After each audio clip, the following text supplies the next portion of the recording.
মোদের দেশের সরল মানুষ, কামার কুমার জেলে চাষা, তাদের তরে সহজ হবে মোদের বাংলা ভাষা।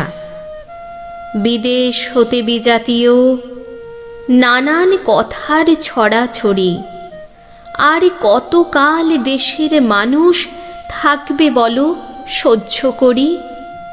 যারা আছেন সামনে আজও গুণী জ্ঞানী মনীষীরা, আমার দেশের সব মানুষের এই বেদন বুঝুন তারা। ভাষার তরে প্রাণ দিল যে কত মায়ের কোলের ছেলে, তাদের রক্ত পিছল পথে এবার যেন মুক্তি মেলে। সহজ সরল বাংলা ভাষা সব মানুষের মিটাক আশা।